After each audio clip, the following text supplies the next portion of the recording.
सत साहिब सतगुरुदेव की जय। बंदी छोड़ कबीर साहिब जी की जय। बंदी छोड़ गरीबदास जी महाराज जी की जय। स्वामी राम देवानंद जी गुरु महाराज जी की जय हो।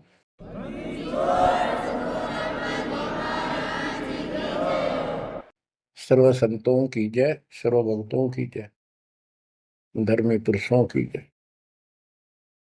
श्री काशी धाम की जय, श्री सुडानी धाम की जय, श्री क्रोथा धाम की जय, श्री बरवाड़ा धाम की जय। सत साहिब गरीब नमो नमो सत्य पुरुष को, नमस्कार गुरु की नहीं। सुर नर मुनिजन साधुआ, संतों सर्वस दीन।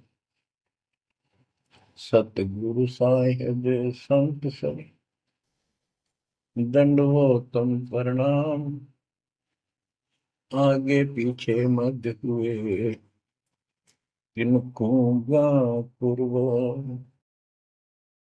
कबीर सतगुरु के उपदेश का, सुनिया एक विचार। जय सतगुरु मिलते नहीं, जाते नरक द्वार। नरक द्वार में दूत सब, करते खेचातान। उनसे कभू नहीं छूटता, फिरता चारों खाने। कबीर चार खानी में भरमता, कबहू न लगता पार। सो फेरा सब मिट गया, मेरे सतगुरु के उपकार। जय जय सतगुरु मेरे की, जय जय सतगुरु मेरे की। सदा साहिबी सुख से वसियो, अमरपुरी के डेरे की। जय जय सतगुरु मेरे की, जय जय सतगुरु मेरे की। सदा साहिबी सुख से वसियो, सतलोक के डेरे। बच्चों, उस सतलोक की याद आती है, और जिस कारण से ये वाणी याद आती है तो शुक्र मनाया जाता है। आत्मा शुक्र मनाती है कि तुम तो सुख से जीवो, हमने तो कर्म फोड़ लिए। हम तो अपने कर्म भोग रहे हैं, तुम लक्की थे, समझदार थे, इस दुष्ट की बातों में नहीं आए। निर्विकार निर्भय तू ही, और सकल वैमान। जी साधो और सकल वैमान। सब पर तेरी साहिबी, सब पर तेरी साहिबी। तुझ पर साहिब ना, निर्विकार निर्भय। आप अमर कथा सुन रहे हो, सत्यनारायण कथा सुन रहे हो, और आप कहीं भी बैठे हो, दाता ने कैसी दया कर दी। चलते फिरते बैठकर परमात्मा का गुणगान सुनो। बच्चों, ये सत्संग जो है ये आध्यात्मिक पढ़ाई है, ये आध्यात्मिक शिक्षा है। इसको समझने के लिए भी काफी समय की आवश्यकता है। जैसे बच्चे स्कूल जाते हैं, यानी 15-16 वर्ष तक तो वो टोटली फ्री होते हैं। अपनी पढ़ाई करो, ट्यूशन लगवाओ, क्लास में पढ़ो। तो ऐसे करते करते वो विद्वान बन जाते हैं, डॉक्टर बन जाते हैं, इंजीनियर बन जाते हैं, और बड़ी बड़ी शिक्षाएं प्राप्त कर लेते हैं। इसी प्रकार आपको ये आध्यात्मिक लेक्चर अटेंड करते रहना चाहिए। संसारिक काम भी करो, शिक्षा ग्रहण भी करो, लेकिन ये शिक्षा साथ जरूर ग्रहण करो। इसके बिना सब व्यर्थ है। वो तो सिर्फ पेट के लिए, रोजी रोटी के लिए जो भी कर्म हम करते हैं सब रोजी रोजगार के लिए होता है, और वो रोजगार हम करते करते नुकसान हो जाता है। सब कुछ करते करते हानि हो जाती है, कोई लाभ नहीं मिलता। इधर कमाते हैं, उधर रोग हो जाता है, यहाँ से कमाया उधर खत्म हो गया। तो परमात्मा के चरणों में आने के बाद, इसकी शरण में आ जाने के बाद, तो ये इस तरह के कष्टों को कम कर देगा। परमात्मा की महिमा भी ना सुने, भक्ति ना करें, और काम में ज्यादा ध्यान दें, कभी नुकसान ना हो जाए। और वो करते करते हो जाता है, फिर घर के रहते ना गांठ के। इसलिए काम अवश्य करो, पर इसमें नागा ना करो। परमात्मा की महिमा अवश्य सुनो, और भक्ति डेली करो, सुबह दोपहर शाम के परमात्मा की स्तुति। आजकल तो अनपढ़ भी कर सकते हैं, मोबाइल घर घर है, उसमें लगाओ आरती, सुबह दोपहर शाम की, आराम से सुनो, काम भी करते रहो। खाना बना रहे हो, आरती चल रही है, बहुत बढ़िया, ध्यान आरती में रहेगा। जैसे ड्राइवर गाड़ी चलाते हैं, ड्राइविंग तो बहुत सावधानी का काम होता है, लेकिन उसमें बातें करते रहते हैं, वो चलाता भी रहता है। इसी प्रकार इस समय का ऐसे सदुपयोग करो, सुमन भी करो, गाड़ी भी चलाओ, तो आरती भी लगा लो, उसके अंदर चलते रहो, सुनते रहो। तो परमात्मा ने आपके ऊपर रजा करने में कसर नहीं छोड़ रखी। और अब आप भी चौकस हो जाओ, सतर्क हो जाओ, समर्पित और दृढ़ हो जाओ। बच्चों, अपने को अपने घर का ज्ञान हुआ, अभी तक तो हमारे को अध्यात्म का सिर पैर भी ज्ञान नहीं था।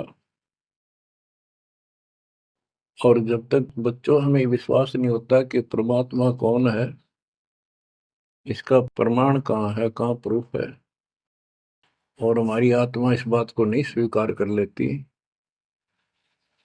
क्या सचमुच यही सत्य है, तब तक हम भक्ति भी करते रहते हैं, और आत्मा अस्थिर रहती है, मन अस्थिर रहता है। कोई भी कोई साधना बताता है, हम उसी को करने के लिए तत्पर हो जाते हैं। वो पहले वाली तो छोड़ते नहीं, और भी शुरू कर देते, क्योंकि हमें चाह है परम पिता की।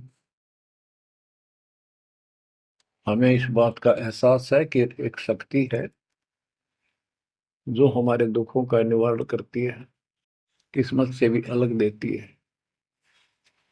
किस्मत में दुख आया, प्रारब्ध में कष्ट हुआ,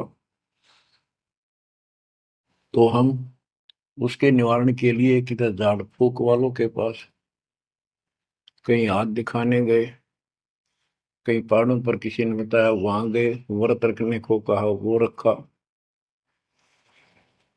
हमने हर तरह से कोशिश की कि कोई सुख प्राप्त हो, ज्यादा धन प्राप्त हो, लेकिन ऐसा कुछ नहीं हुआ। वैसे कभी इत्तेफाक से कोई दाव लग गया, कोई हटकर कोई ऐसा लाभ होता दिखा हो गया, वो होना तो था कर्म का, प्रारब्ध में आ गया कोई, और वो सूत बैठ गया, और हम और दृढ़ हो गए उन्हीं पूजाओं पर, उन गलत साधनाओं पर जो गीता में मना कर रखा है। दास अपनी बताता है, ये आपके साथ भी अवश्य हुई है, आपको अब एहसास होगा।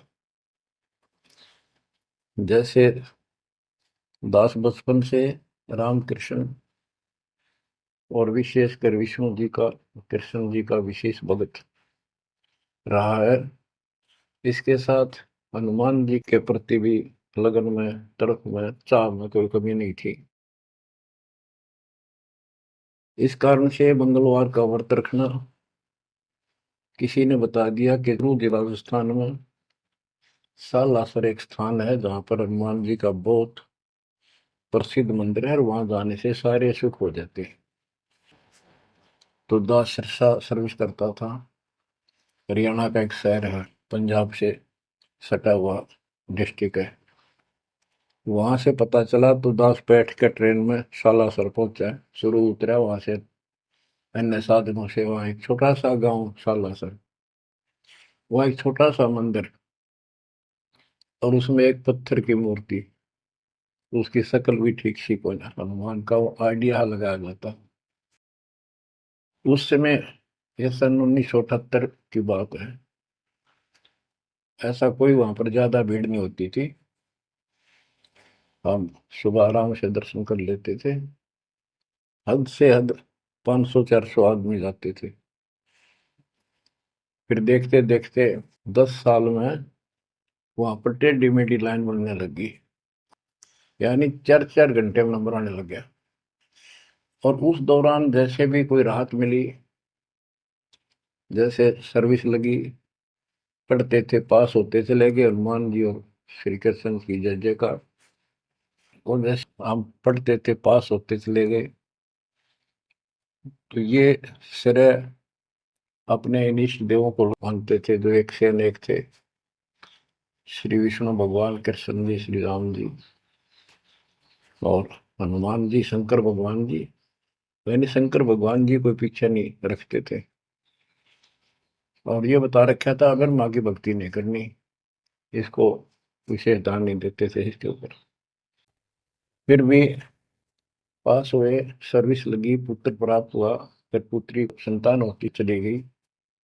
और इतनी खुशी हुई कि सारा कुछ हनुमान जी ने, श्री कृष्ण जी ने, विष्णु जी ने कर दिया। और ये देख रहा है दास के जो कबीर नास्तिक है उनके भी ये सुख हो रहे थे। तो बात ये है, अब पता चला कि ये साधना वो सुख देने की थी नहीं जो हम इनके सिर कर रहे थे। यकीन से होगा इनको श्रेय दे रहे थे। तो बच्चों, कबीर पीछे लग गया जाऊं था मैं लोक वेद के साथ, मार्ग में सतगुरु मिले, दीपक ले दिया हाथ। इस भक्ति के सफर में हम लोक वेद के आधार से इधर उधर भटक रहे थे, सही मार्ग मिला नहीं था और कभी भी मंजिल प्राप्त नहीं कर सकते थे। ठीक है, हमारी तड़प थी तो भगवान भी मिले। जैसे वेदों में प्रमाण है, ऋग्वेद मंडल नंबर 9, सूक्त चमन, मंत्र 3 में, कि परमात्मा सबसे ऊपर के लोक में बैठा है।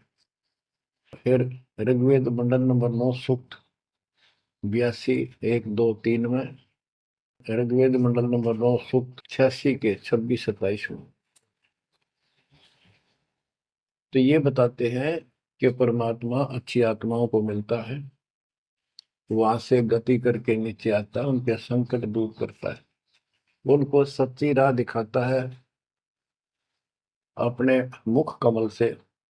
ऋग्वेद मंडल नंबर 9, सूक्त 96 के 16 से 20 तक, ऋग्वेद मंडल नंबर 9, सूक्त 94 का मंत्र 2, 95 का मंत्र नंबर 1। इन सब में मिलाकर एक निष्कर्ष निकलता है कि परमात्मा ऊपर से गति करके आते हैं और यहाँ अच्छी आत्माओं को मिलते हैं। एक कविता, काव्यों यानी लोकोक्तियों, शब्दों, वाणियों, साखियों के माध्यम से अध्यात्म ज्ञान अपने मुख कमल से बोलकर सुनाते हैं। और वो एक कवि की तरह आचरण करते हुए वर्जम घूमते फिरते और अपने मुख कमल से वाणी बोल करके भक्ति की प्रेरणा करते हैं और गुप्त भक्ति के, परमात्मा की साधना के गुप्त मंत्रों को आविष्कार करते हैं, मंत्रों का आविष्कार करते हैं। जैसे गरीबदास जी ने बताया है, कबीर साहब बताते हैं, गरीब सोहम शब्द हम जग में लाए, सार शब्द हमने गुप्त छिपाए।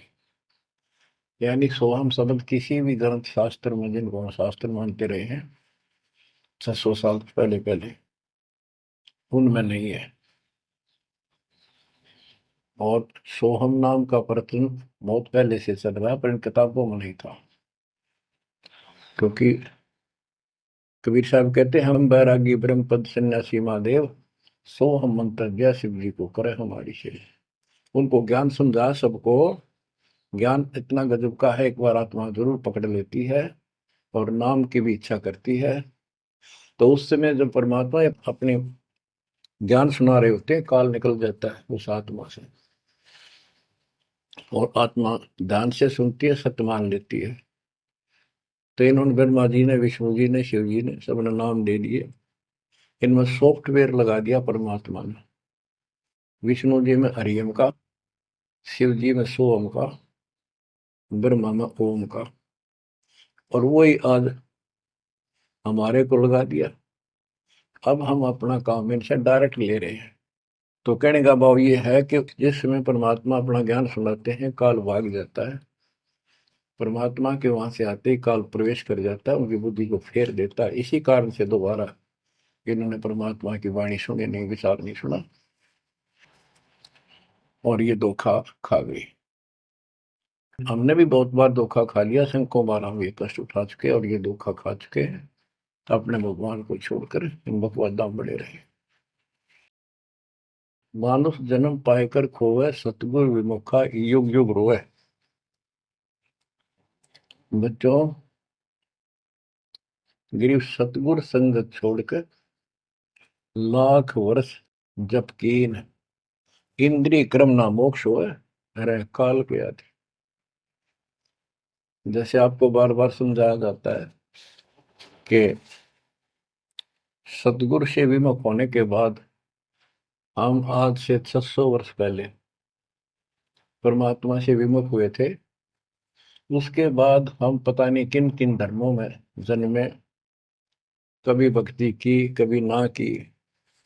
भक्ति करते थे और भक्ति ही नहीं थी, लेकिन मालिक फिर भी हमें उन प्रत्येक मानव शरीर में मिले हैं और सच्ची राह दिखाई है। हमने कुछ दिन की साधना अवश्य की है, फिर छोड़ दी,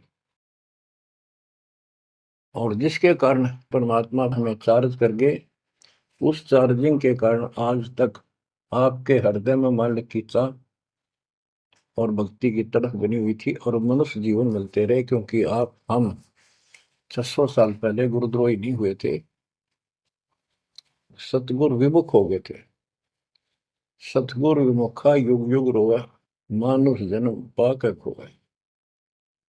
एक उदाहरण देता हूं। एक राबी नाम की लड़की, जिसको राबिया भी कहा, मुसलमान धर्म में जन्मी। वह पिछले सतयुग से मालिक के उनके साथ लगे थे, अपनी बेटी को, अपनी आत्मा के। गरीबदास जी ने बताया है कि कबीर साहब बताते हैं, दो दिन मेरी शरण है। यानी एक बार किसी युग में चाहे वो 10 दिन भी नाम ले ले, फिर छोड़ दिया वो, मालिक उसको अपने खाते में खींचता है। और फिर उसको धीरे धीरे धीरे धीरे, देखो अपने पिता को, देखो हमारे लिए कितना कष्ट उठा रहे हैं। उसको धीरे धीरे चार्ज करते रहते हैं, चार्ज करते रहते हैं, भक्ति की तरफ जन्म जन्मांतर बढ़ाते रहते हैं। उसी कर्म अनुसार, उसी क्रिया में वो लड़की आत्मा रब्बी बनी हुई थी। एक लड़की मुसलमान घर में जन्म था, 12-13 साल की बेटी थी, भेड़ बकरियां चरा रही थी। और वो सारी सृष्टि के रचनहार हमारे पिता अपनी बेटी के लिए उस जंगल में पहुंच गए, घास फूस पर बैठ के जाकर बेटी के पास मुसलमान धर्म जिंदा का रूप बनाया। हमारे अंदर एक धर्म कर्म की ये भी एक समस्या है कि हम अपने धर्म वालों को महत्व देते हैं, दूसरों से नफरत करते हैं। ये काल की चाल है।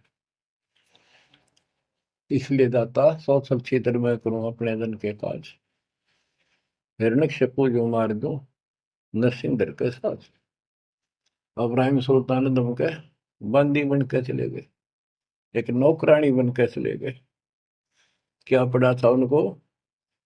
कोरडे खाए, नौकर बने, अपने बच्चे को नरक से निकालने के लिए कि तुम बालक को बुद्धि छोटी है, बच्चे की बुद्धि इतना काम नहीं करती, इस ज्ञान से आपकी बुद्धि विकसित होगी, आप कुछ दिनों में संकेत समझने लग जाओ। अब जैसे राबी को मालिक ने समझाया, तो बच्चों परमात्मा अपनी उस बेटी, उस आत्मा के राबिया के पास जाकर बैठ के जंगल में गर्मी सर्दी घास फूस के ऊपर बैठ के और उसको समझाने लगे, बेटी भक्ति किया करो। तो बच्ची थी जैसे उस धर्म के अंदर जन्मी थी, उसमें जो साधना बताते थे उसको कहती थी हम करते हैं, ऐसे करते हैं, नमाज करते हैं, ईद बकरीद मनाते हैं। तो परमात्मा ने उनको काफी समझा, कई दिन लगातार जाते रहे, फिर चले जाते फिर आ जाते। अंत में लड़की ने स्वीकार कर लिया, भगवान मुझे वो सच्चा राह बता दो जिससे मोक्ष मिले। परमात्मा ने उनको मंत्र दिए, ये मंत्र दे दिए पांचों, लेकिन ये नहीं बताया कि किस किस के हैं, क्योंकि इसके बताने की जरूरत भी नहीं है। या तो चाबी है, किसी भी खजाने की है या कोई और सामान वाले की है, उस ताले के लाओ खुल जाएगा और उसमें वो सामान आपको मिल जाएगा। फिर भी याद होना आवश्यक है कि ये इसमें यूं सामान है, इसमें ये सामान है। तो लड़की ने कुछ दिन मालिक की साधना की, 4 वर्ष। उसके बाद समाज के दबाव में शानी होगी, उसने यहाँ तक फैसला कर लिया कि ये तो संस्कार बढ़ते चले जाते हैं, शादी ही नहीं कराऊंगी, विवाह नहीं कराऊंगी। उसने निकाह करने से मना कर दिया। माँ बाप ने कोशिश की, लड़की जवान होगी, लेकिन बिल्कुल स्पष्ट शब्दों में कह दिया, मैं विवाह नहीं करूंगी, मैं अल्लाह खुदा को प्राप्त करूंगी। माँ बाप परेशान हो गए कि बच्ची है, इसने तो जिद लगा ली, और इसका जीवन कैसे पार होगा, कैसे पास होगा, तो हो ही नहीं सकता। बच्चों ने कहा, बेटी या तो निकाह कर लेना, हम दोनों मरेंगे। लड़की ने सोचा, चल माता पिता की हत्या का क्यों सिर पर दोष लूं, आगे अपने पति से बात कर रहे हैं। निकाह हो गया। मुसलमानों के अंदर लड़की से अपनी राय पूछी जाती है विवाह के समय कि क्या आपको ये विवाह मंजूर है, निकाह कबूल है। लड़की यस कर देती है तो विवाह होता है, न तो नहीं होता। ये स्वतंत्रता बेटी को है। उसने यस कर दी, विवाह होगा। उनका पति बहुत बड़ा अधिकारी था, अफसर था, साहब था। मुसलमानों में एक से अधिक विवाह भी हो जाते हैं, सामान्य बात है। तो उसने यही विचार किया था कि तो शादी और कर लेगा, वहां दबाव बनाऊंगी ना तो मर जाऊंगी, और क्या इलाज है। तो उसने अपने पति से अपना उद्देश्य बता दिया, मैं भक्ति करना चाहती हूँ, मेरी कतई तमन्ना नहीं है कोई शादी और बच्चे पैदा करने की। यदि आप मेरे साथ जबरदस्ती करोगे तो मैं सुसाइड करूंगी। उनका पति भगवान से डरने वाला मुसलमान था, वास्तव मुसलमान था। उसने कहा, राबिया आपने निकाह कबूल क्यों किया, ये बता। उसने कहा कि मेरी मजबूरी थी, मेरे माता पिता मर जाते, मैं वो दोष नहीं लेना चाहती थी, उनका भी काम बन गया। कि आप बताओ आपका क्या इरादा है। मेरा फाइनल है, या तो मौत या अपनी भक्ति करूंगे। इतना दृढ़ विश्वास देखकर उसने कहा कि राबिया कोई बात नहीं, आप भक्ति करो, मैं अल्लाह के मार्ग में बात नहीं बन सकता, मैं भी भगवान से डरने वाला हूँ। लेकिन जैसे आपकी लोक लाज के कारण आपके पिता की समस्या प्रबल थी, इसी प्रकार समाज हमारा भी है, लोक लाज हमें भी है। आप मेरी दृष्टि में, मेरी तरफ से तो मेरी सिस्टर होगी, समाज की दृष्टि में मेरी वाइफ बन के रहना होगा। वो बोली मुझे मंजूर है। उसके लिए अलग व्यवस्था कर दी, अपनी भक्ति कर, किसी चीज की कमी नहीं आने देंगे। उसने अपनी और शादियां कर ली। अब वो 50 साल की होगी। सब देखा कि ये तो बिल्कुल देवी का रूप है, पलक भी उठाकर नहीं देखती।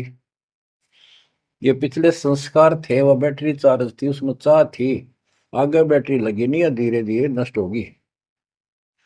या रोड मारा काल मारी, ये बहुत बड़ा षड्यंत्र है। सतगुरु कबीर साहब ने इसको कोई खोल नहीं सकता, इसे बचा भी नहीं सकता। इसलिए सतगुरु की शरण नहीं छोड़नी चाहिए। उसने अपने पति, जो संसारिक दृष्टि के पति से कहा कि मैं हज करने जाना चाहती हूँ।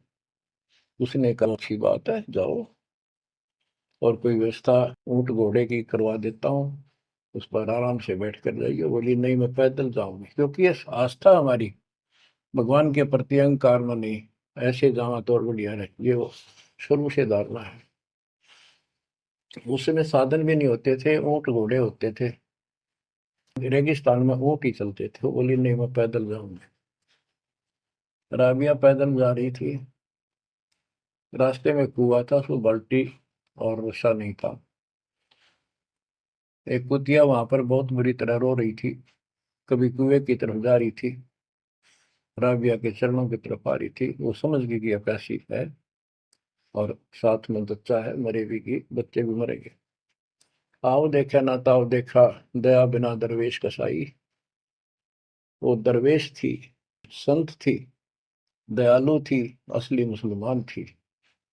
उसने अपने बाल पाड़े सिर के, रस्सी बनाई लंबी, वो 100 100 फुट नीचे पानी होता था। और फिर अपने कपड़े निकाल कर शरीर के, उसके बांध कर नीचे भिगो के बाहर टपकाए। निचौड़े एक मटके के टूटे हुए पात्र में कुतिया ने जी भर का पानी पिया। और लड़की ने अपने जो सिर के बाल पड़े, थोड़ा बहुत खून निकला था, रक्त, ब्लड को साफ किया, कपड़े पहन लिए, मक्का के लिए चलने लगी। वो मंदिर उठ के मक्का कुएं के साथ आकर खड़ा हो गया। लड़की ने तो जाना ही मक्का में था, एकदम प्रवेश कर गई। उधर इब्राहिम सुल्तान अदम की पहले बॉडी में वो आत्मा गई हुई थी, क्योंकि परमात्मा उनको भी प्रेरित करते हुए आ रहे थे। जो इब्राहिम सुल्तान अदम बाद में सम्मान बना, तो जिनको ये ज्ञान हो जाता था, वो अपने धार्मिक मेलों में जरूर जाते थे औरों को समझाने के लिए। तो इब्राहिम सुल्तान अब्दुल गालिब आत्मा वहां गई हुई थी, लोगों में चर्चा हुई, वे मक्का गया कहाँ, हद होगी, मंदिर ही नहीं है यहाँ पर। तब इब्राहिम सुल्तान अदम कहता है, गरीबदास जी बताते हैं, सुल्तान अदम मक्के गया, मक्का नहीं मकान, गया रांड के लेन को यूं कह अदम सुल्तान। लोग बोले रे क्या बोल रहा था, फिर इतने में वो मक्का वापस आ जाता है। और उसमें से राबिया निकली। राबिया देखी, लोग भाग कर प्रवेश किया, देखा तो एक राबिया ने, एक लड़की, उसने अपना परिचय दिया। पूरे मुसलमान समाज में ये बात फैल गई, चर्चा का विषय बना कि भक्ति हो तो राबी जैसी, भक्ति हो तो राबी जैसी। जिसके लिए मक्का उड़ कर चला गया जहाज के समान, एयरप्लेन के समान। तो वह हज के लिए गए हुए व्यक्ति इब्राहिम सुल्तान से बोले, अरे भले आदमी, तो एक देवी को क्या कह रहा था, गया रांड के लेने को, नु कह तुम सुल्तान एक नकमी आत्मा को ये मक्का लेने गया है। तेरा तो भाई दिमाग खराब हो गया, ऐसी देवी के बारे में ऐसे शब्द बोले, तुझे पाप लगेगा, दोजख में जाएगा।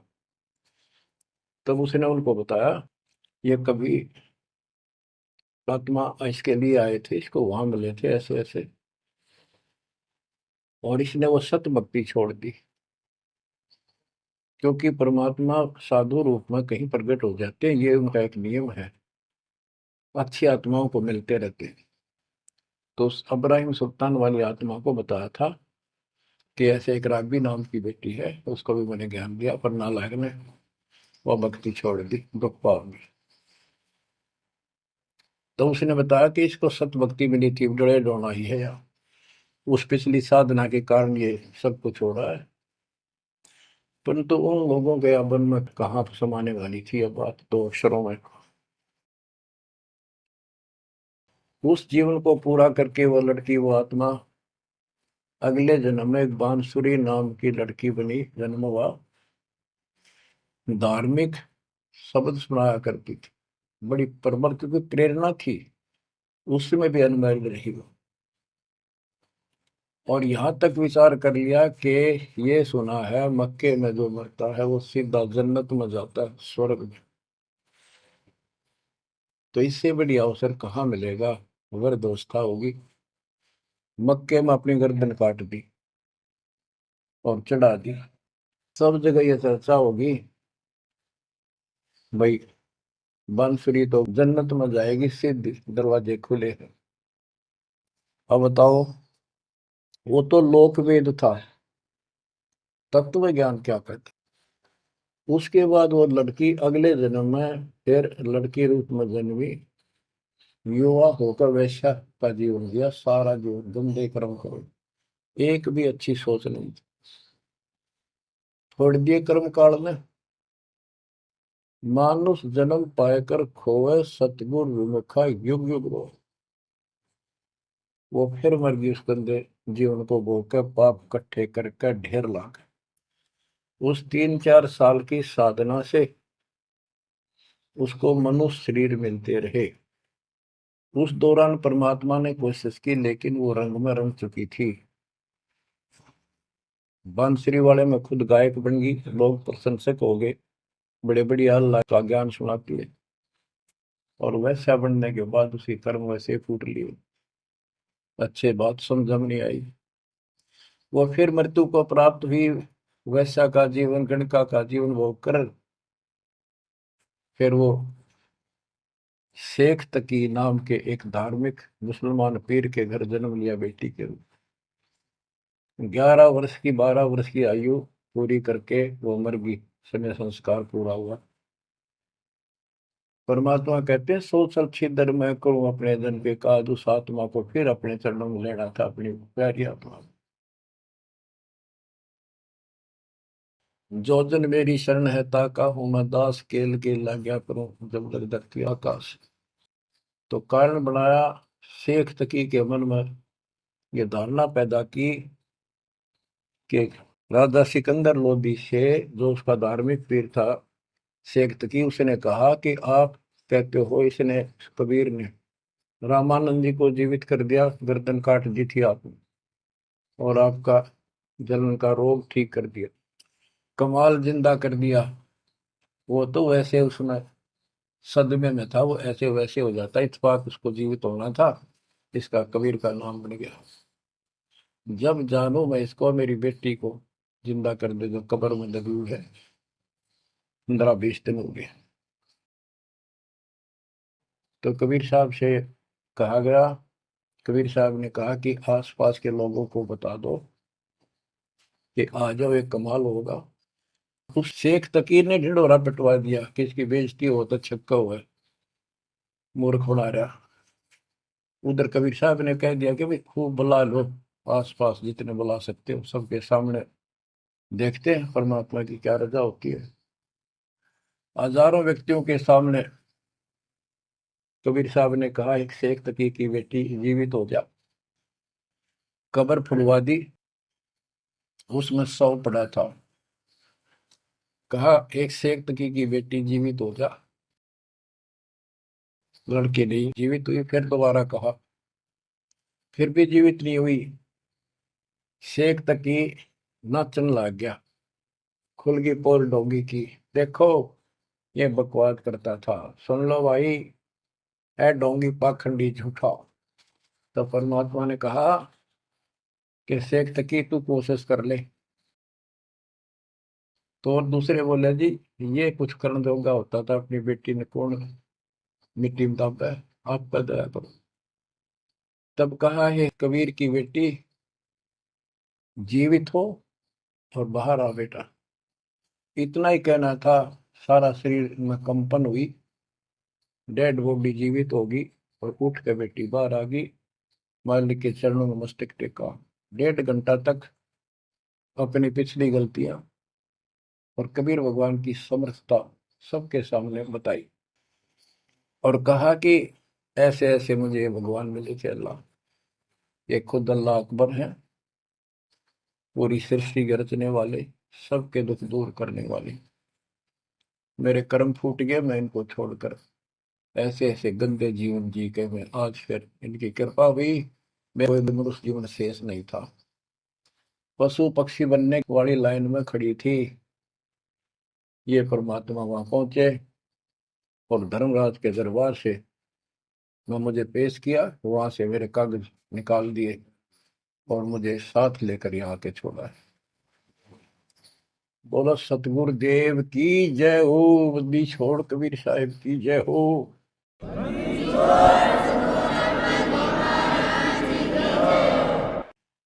तो उसने कहा बेटी जा अपने पिता के साथ। कबीर साहब ने कहा शेख तकी के साथ। वह बेटी बोली मुझे अपना पिता मिल गया, अपना मालिक मिल गया। इस कर मेरा संस्कार इतना ही था। आप मेरे पिता हो, सारी सृष्टि के मालिक हो, मैं तो आपके साथ रहूं। अपने गुरु के मैं संग संग होली, अपने गुरु के मैं संग संग होली। सखेरे मोहे नेकन आई लाज, आज मोहे गुरु दर से दिखाए। बच्चों यह बात तो बनेगी ऐसे ही। पानी कहते, देसी कहावत है, पानी तो झील में नीचे के स्थान पर आके ही टिकेगा। वैसे पलट में कितना ऊंचा चढ़ जाए लेकिन टिकेगा वहीं आके। मन का तूफान बकवादों का, कहीं धक्के खा लो, आके बात बनेगी सतगुरु शरण। तो कहते हैं गरीबदास जी का है, गिरिव सतगुरु संगत छोड़कर लाख वर्ष जब की, इंद्रिय कर्म ना मोक्ष हो, रहे काल के आखी। सतगुरु पूर्ण संत की संगत छोड़कर चाहे लाख वर्ष तक ये जप करते रहियो, चाहे ये जाप करते रहना, इसका कोई यूज नहीं होगा, क्योंकि कनेक्शन कट चुका होगा, मर्यादा भंग होगी। गुरु बिन माला फेरते, गुरु बिन देते दान, गुरु बिन दोनों निष्फल है, वह व्यर्थ जाएंगे। और आज आपके लिए तक परमात्मा ने खजाना खोल दिया। बच्चा बच्चा एक दूसरे को सपोर्ट करता है, परमात्मा ने ये कहा, परमात्मा ने ये कहा, ये प्रमाण है। आपको मोक्ष में कोई दिक्कत नहीं आने की। समर्पित हो जाओ। इन बालकों की कथा ना समझना कदे डूम बाट के गीत नहीं है। ये समर्थ की बताई सच्ची कथा, ये सत्यनारायण कथा है। परमात्मा आपको मोक्ष दे, सदा सुखी रखे। सत्संग।